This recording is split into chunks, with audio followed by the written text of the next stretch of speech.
After many, many years of lies being told about me and my family, there comes a point where, again, going back to the relationship between certain members of the family and the tabloid press. For years, Prince Harry's financial independence has been the subject of rumors.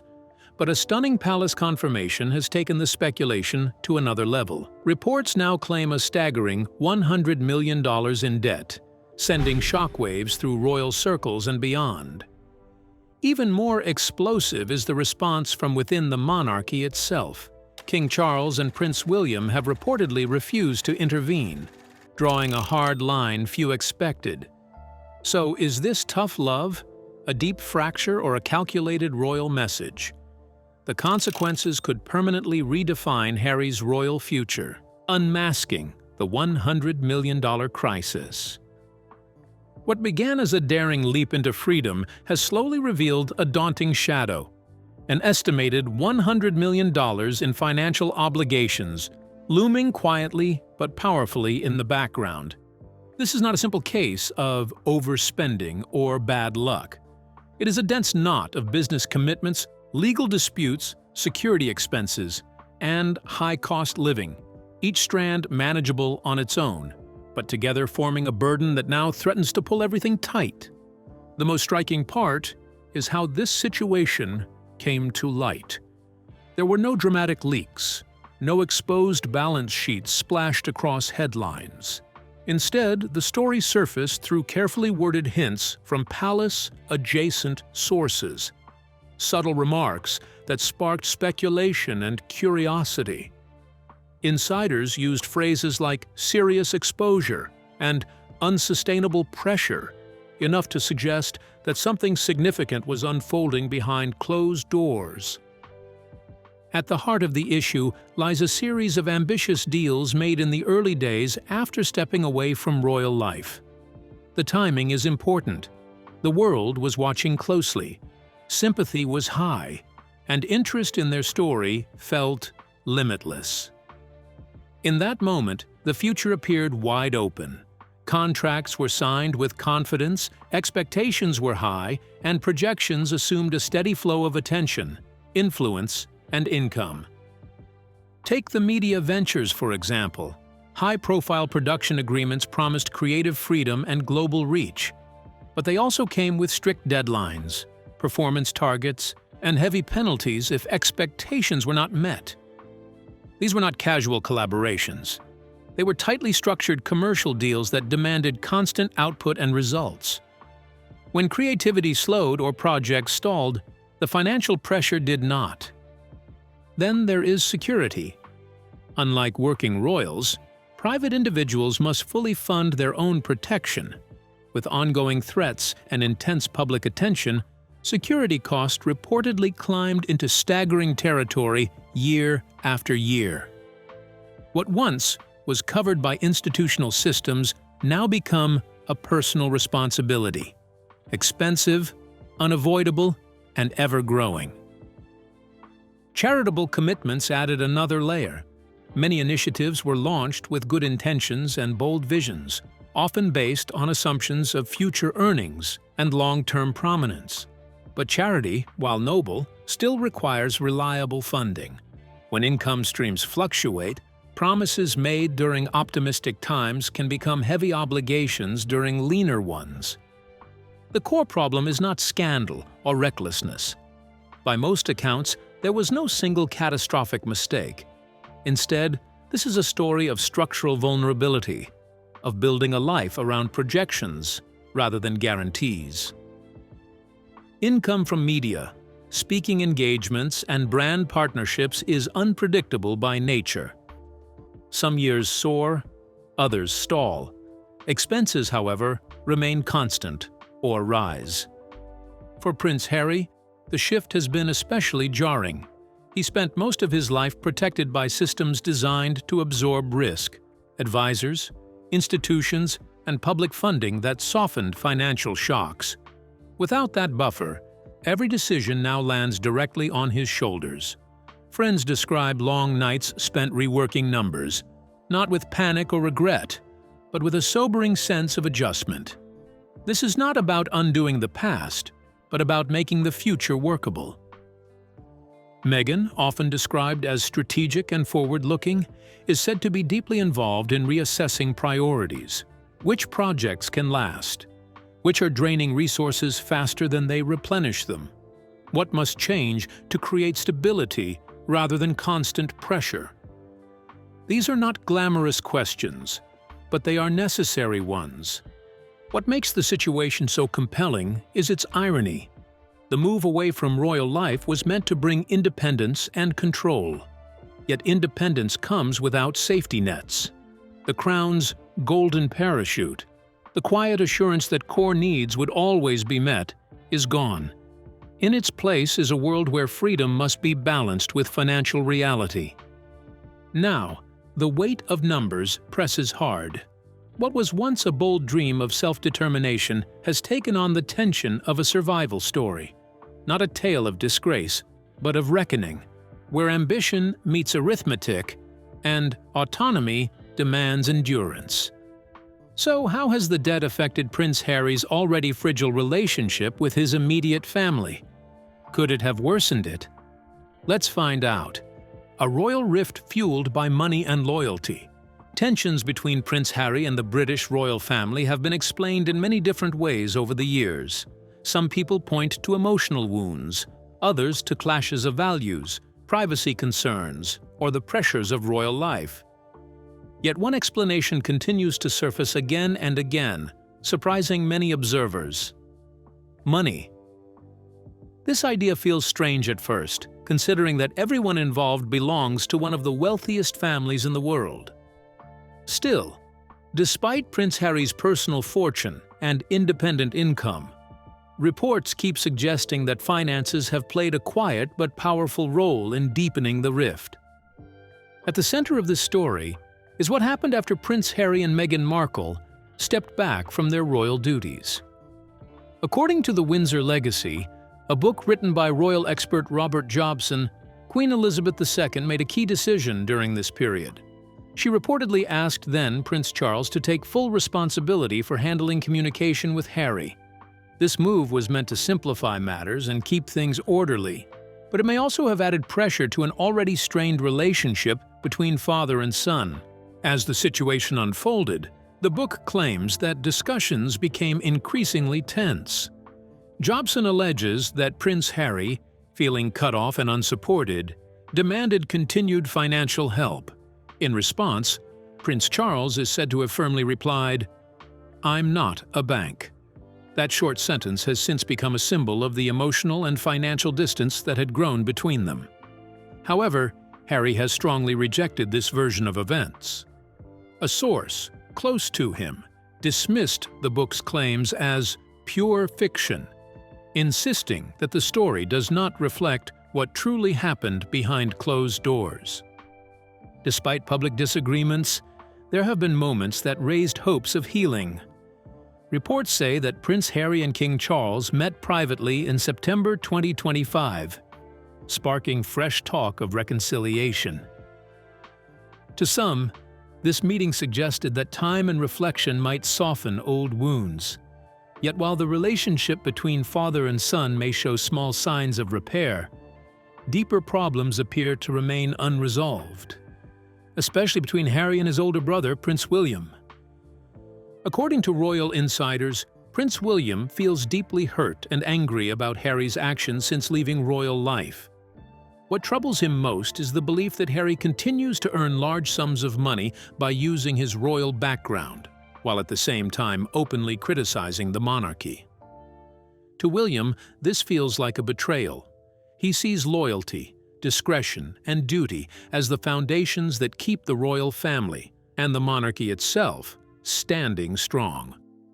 From his point of view, benefiting financially from the royal name while attacking the institution undermines everything it represents. These feelings have reportedly shaped William's views on money and responsibility within the family. Sources suggest he believes that clear and firm financial boundaries are necessary. In his mind, stepping away from royal duties should also mean stepping away from certain financial privileges. Insiders claim that when William eventually becomes king, he plans to enforce these boundaries more strictly than ever before. This approach may include limiting future financial support or inheritances for Harry. Over the years, Harry has received significant sums, including millions from his late mother, Princess Diana, and later from trusts connected to the Queen Mother. William is said to feel that continued financial benefits send the wrong message. He reportedly believes that real consequences, especially financial ones, are the only form of accountability Harry will truly feel for choosing a life outside royal service. At its heart, this unfolding drama reveals something deeply human. Even in families surrounded by immense wealth, money can become a symbol of love, loyalty, control, and respect. It is rarely just about pounds and estates. It is about what financial support represents emotionally. In the case of the royal family, money has become a stand-in for approval, responsibility, and belonging. Ultimately, the situation shows that wealth does not protect families from conflict. Instead, it can sometimes make disagreements sharper and more painful. For the House of Windsor, the clash over money reflects a much larger struggle. One about identity, duty, and what it truly means to be part of the royal family in a changing world. Was there any immediate public reaction from the royal palace? Why did the palace choose to respond the way it did? Let's delve into the details of the art of silent confirmation. Palace Whispers. Step quietly into the shadowed halls of Buckingham Palace, a place where language is carefully sharpened and silence can speak louder than any statement. Here, every pause has purpose, and every word is weighed like gold.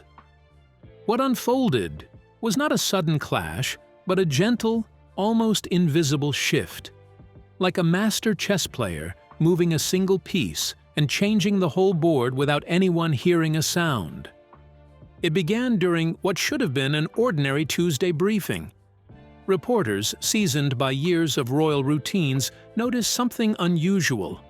Gone were the firm, flat denials the palace was known for.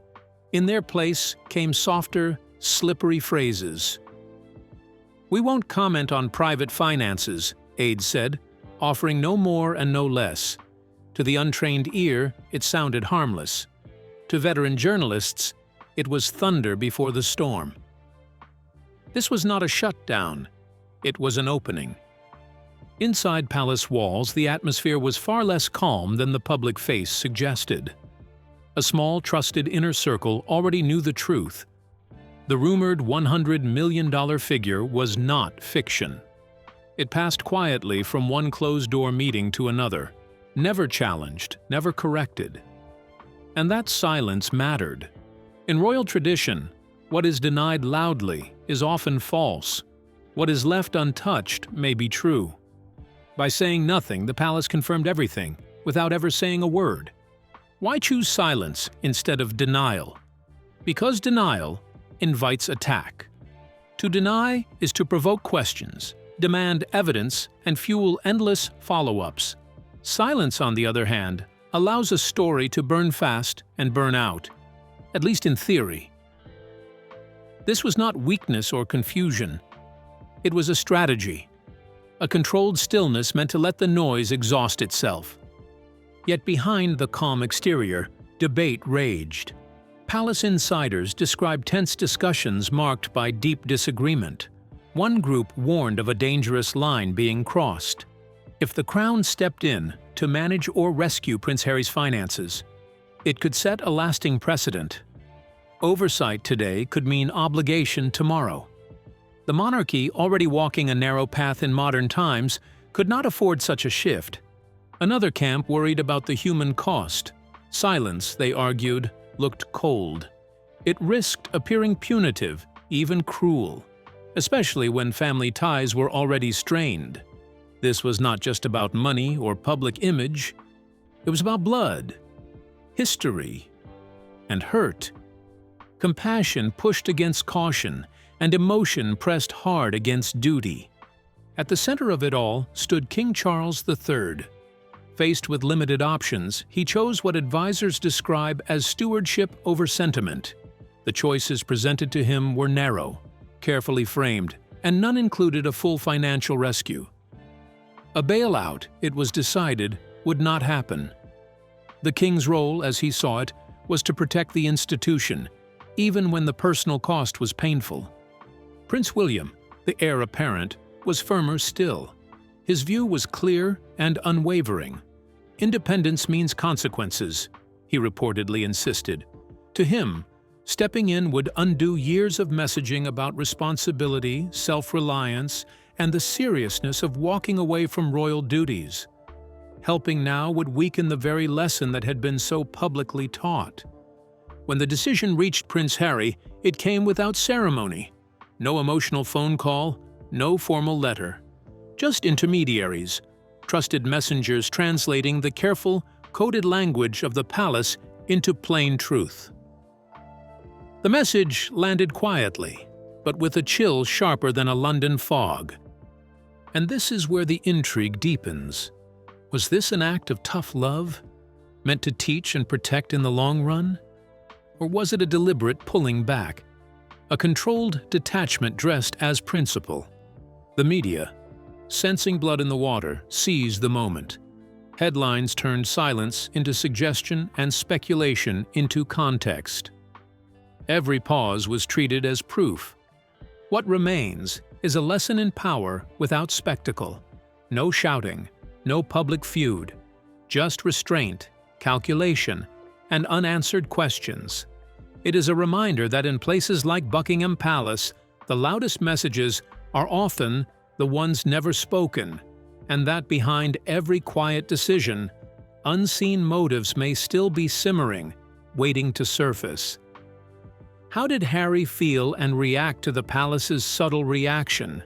Was he willing to accept it in good faith? Let's dive into the details of the emotional whirlwind Harry was plunged into. California storm. Across the ocean, far from London's grey skies, Montecito looks calm and perfect. Sunlit hills, quiet streets, and the promise of peace. Yet inside one beautiful home, the mood is anything but calm. What was meant to be freedom suddenly feels cold. Not dramatic, not loud, just sharp and unsettling, like a strong wind that arrives without warning. Around a large dining table, cleared of plates and family clutter, Harry's team gathers. Laptops are open, papers are spread out, voices are low but serious. This is not about feelings or headlines. It is about numbers, contracts that cannot be changed, expenses that might, if luck allows, be reduced. And time that keeps moving forward without mercy. Deadlines do not care about personal stories or royal history. They arrive when they arrive. Harry sits with them, listening. Friends later say he shifts between shock and quiet determination. He had prepared for distance from the palace, but not for this level of emptiness. He expected space, one friend explains, not a total absence. The safety net he thought might still exist is gone. Phone calls stretch late into the night. Early mornings begin with small adjustments and hard decisions. For the first time in his life, Harry is fully exposed. Independence, once a dream, now cuts both ways. It gives freedom, but it also demands payment. Then Meghan enters the room, and the energy subtly changes. She is calm, focused, and grounded. This is not new territory for her. Before royal titles and global attention, she knew uncertainty well. She built her life step by step, learning how to survive in competitive spaces. That experience now shows. She does not panic. Instead, she asks clear, direct questions. What can be paused without sending a message of collapse? What can be adjusted quietly? How do they move forward without pushing themselves into exhaustion or public embarrassment? Her concern is not pride. It is sustainability. More than anything, She is thinking about their children and the kind of future they are trying to protect. The real enemy, they realize, is no longer the palace. That chapter, for better or worse, is closed. The true challenge is the hard arithmetic of standing alone. Income versus expenses. Reputation versus reality. Freedom versus responsibility. Independence sounds powerful, but it comes with a price tag that cannot be ignored. Emotion runs beneath every conversation. Harry wonders, silently, if bitterness from London plays a role in how firm the palace has been. But those close to the situation say it is not personal. It is simply how institutions work, rules applied evenly, without sentiment. Meghan seems to accept this more easily. To her, the harshness brings clarity. There is no secret backup plan, no hidden support waiting behind the scenes. What they have is what they build. Outside their walls, the media rushes to fill the silence. Some call it abandonment. Others praise it as a principled stand. Headlines sharpen the story into something dramatic and absolute. But inside the house, the truth is quieter and more complex. This is not just about money or titles. It is about adjustment, about learning late in life how much has always been carried for you, and what happens when it stops. Friends notice a pattern in Harry. Anger appears, then fades. Confusion gives way to focus. Finally, a firm resolve settles in. He does not collapse. He recalibrates. There is no room for visible struggle. Trying too hard, performing too loudly, could lead to deeper problems. Silence, care, and strategy matter more than grand gestures. As the day fades into evening, something shifts. The panic eases, a decision forms, not to beg, not to dramatize, but to manage, to cut where needed, to protect what matters most. It is not glamorous, it is deeply human. This is the quieter story beneath the crown. Two people stripped of guarantees, facing the same worries millions face: bills, choices, and broken expectations. The difference is the spotlight. And that is what makes it so compelling. What brought Harry to this point in the first place? Was it a wrong choice he made? Was he a victim of scheming? Let's dig into the details of Harry's royal rebellion, the defiant exit. Once upon a very modern time, a prince who had long been seen as the free spirit of the British royal family made a decision that stunned the world. Prince Harry, famous for his easy smile, military service, and rule-bending charm, joined forces with his elegant and outspoken American wife, Meghan Markle, to make an announcement that would echo far beyond palace gates. This was not a quiet conversation behind closed doors. It was bold, public, and impossible to ignore. In one dramatic move, the Duke and Duchess of Sussex revealed that they were stepping back from their royal duties. It felt like a fairy tale suddenly rewritten, royalty choosing the unknown over the crown, freedom over formality. To many, it looked brave, to others, reckless. But what truly deepened the mystery was what happened behind the scenes. Prince Harry did something almost unthinkable in royal tradition. He openly went against the wishes of his grandmother, Queen Elizabeth II. The Queen, known for her calm wisdom and deep respect for protocol, had reportedly asked him to delay the announcement. She wanted time, a chance for the family to sit together, talk privately, and find a united path forward. But Harry did not wait. On that Wednesday, the statement went out to the world anyway, loud and clear. Why the urgency? Why risk family harmony for speed? Those close to the story suggest that this decision was not sudden at all. It was the result of years of bottled-up frustration. From the moment Harry was born, cameras followed him. Every mistake, every smile, every heartbreak became public property. When he married Meghan, the pressure only intensified. The media attention turned relentless, often harsh, and sometimes deeply personal. Headlines crossed lines. Privacy felt impossible. Hovering over all of this was the memory of Harry's mother, Princess Diana. Her life, and tragic death, left a permanent mark on him. Harry has often spoken about his belief that aggressive and misleading media coverage played a role in her suffering. In an emotional speech years later, he reflected on a painful truth.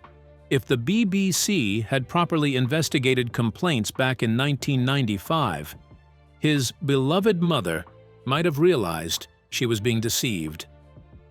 That regret, that sense of history repeating itself, haunted him. To Harry, stepping away from royal life was not just about changing jobs or moving countries. It was about survival. It was about protecting his wife and children from the same forces he felt had destroyed his mother. In his mind, waiting, even for a family meeting, may have felt like risking more harm. When the announcement dropped, it dominated British news. Some praised the couple as symbols of a new age, royals who dared to choose independence over inheritance. Others accused them of turning their backs on duty. But one thing was certain: the world was watching. Harry and Meghan presented a vision of a fresh start. They spoke of financial independence, of building their own future far from palace rules. California became their new home, a place of sunshine and reinvention. There were plans for podcasts, books, speaking engagements, and charitable foundations. It looked like the beginning of a powerful self-made empire. Yet beneath the glossy images and confident statements, reality slowly set in. Life outside the royal system came with heavy responsibilities. Security costs soared. Expectations were high. Without the royal safety net, every decision carried risk. Success was no longer guaranteed by title alone. Their story became more than a royal headline. It turned into a larger question about tradition and change, about loyalty and self-preservation. Was this a necessary escape from a rigid system that no longer fit? Or was it a bold gamble with uncertain outcomes? Perhaps it was both. What remains undeniable is the intrigue. A prince choosing his own path, a couple challenging centuries of tradition, and a world left wondering whether freedom once claimed always comes at a hidden cost. What is Harry's fate in the face of debts and family crises? What would the palace stand to gain from everything? Let's find out. The enduring legacy. As the noise fades and the headlines slow, this story no longer feels like a crisis. Instead, it reveals itself as a defining moment, one that quietly but firmly reshapes what independence really means. What once looked like an emotional family drama has hardened into something clearer and more deliberate, a shift from reliance to responsibility, from protection to self-management. At the heart of it all stands the palace, unmoved and unyielding. There are no private briefings, no subtle compromises, no back-channel rescues. The message is steady and unmistakable. The institution comes before personal bonds. King Charles and Prince William draw a clear line. Love, concern, and family feeling may still exist behind closed doors, but the crown will not absorb risks created outside its system. The monarchy, in this moment, chooses structure over sentiment. To some observers, this feels harsh, even cruel. Critics describe it as emotional distance dressed up as duty. They argue that family should bend when one of its own struggles. Yet others see something very different. A modern monarchy learning to survive by setting limits. To them, this is not coldness, but clarity.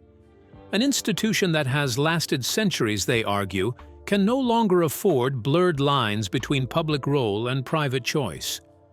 For Prince Harry and Meghan, the reality is settling in quietly. There are no fiery speeches or dramatic showdowns. Instead, there is adjustment. Schedules are reduced. Security is reassessed and questioned. Public appearances are carefully chosen not to provoke, but to show understanding of the new terrain. These moves do not signal surrender, they signal awareness. The door has closed, and instead of pounding on it, they are learning how to stand on their own side of it. The much-discussed figure, the reported $100 million, hovers in the background, but it no longer dominates the story. It serves as context, not salvation. It marks a shift, the end of waiting for help, the end of expecting a safety net. Whatever resources exist now belong fully to them, along with the risks and responsibilities that come with them. Harry's public image also changes in this phase. The story moves away from sympathy and towards scrutiny. When freedom was first claimed, it carried the glow of courage and escape. Now, freedom looks more demanding. It asks questions. It removes excuses. Independence sharpens accountability, leaving little room for confusion about who is responsible for what. Choices are no longer reactions, they are ownership. Meghan, meanwhile, appears focused on endurance rather than instant victories. The emphasis shifts from dramatic impact to steady presence. Without the constant comparison to royal life, her path becomes more self-defined.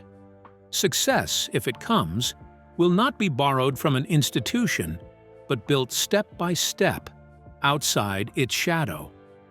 Beyond the couple themselves, a larger question hangs in the air. What does this moment mean for the future of the monarchy? Will it discourage others from stepping away, knowing the cost is real and non-negotiable? Or will it deepen internal divides, revealing cracks that were already there? The answers are not immediate. Time, perception, and public patience now play key roles, forces that demand careful handling, not emotional reaction. This passage frames the situation as neither a dramatic failure nor a victorious comeback, but a quiet narrowing of choices and a reset of expectations.